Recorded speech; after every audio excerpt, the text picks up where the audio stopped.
আজকে তোমাদেরকে বলবো ড্রাগন গাছে মার্চ এপ্রিল মে মাসে জল কম দেওয়ার কারণ কি। এমনিতেও সারা বছর কিন্তু ড্রাগন গাছে খুব অল্প পরিমাণ জল লাগে, তবে বছরের মধ্যে 3টে মাস মার্চ এপ্রিল মে, এই 3 মাসে কিন্তু জল একদম না দিলেই ভালো হয়। যদি বৃষ্টি হয় সে ব্যাপারটা আলাদা, বৃষ্টির সাথে সাথে ওয়েদারটাও একটু ঠান্ডা হয়ে যাবে, সেহেতু জল পড়লে খুব একটা সমস্যা নেই।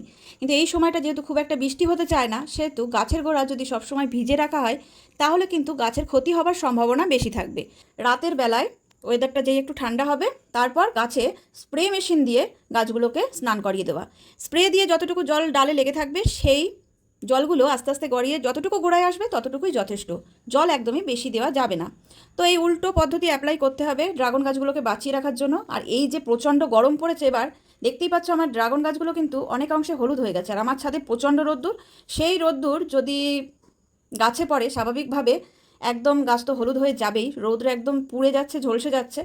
তো যেহেতু রৌদ্র ভালো পাই বলে আমার ছাদে গাছগুলো কিন্তু অনেকখানি ভালো হয়। তোমরা অনেকেই বলো যে দিদি তোমার ড্রাগন গাছগুলো কিন্তু খুবই হেলদি হয়, সেটার কারণও কিন্তু রৌদ্র। কিন্তু রৌদ্র এই সময়টা এতখানি এফেক্ট করে গাছের ডালগুলো কিন্তু হলুদ হয়ে গেছে।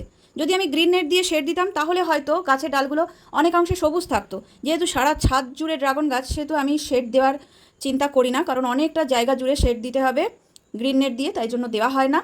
তো চিন্তার কোনো কারণ নেই, জলটা এইভাবে মেনটেন করি। তারপরে দেখা যায় একটা টাইমে বৃষ্টি এসে যায়, প্রায় মাঝে মধ্যেই বৃষ্টি হয়, আস্তে আস্তে ডালগুলো কিন্তু সবুজ হয়ে যায়।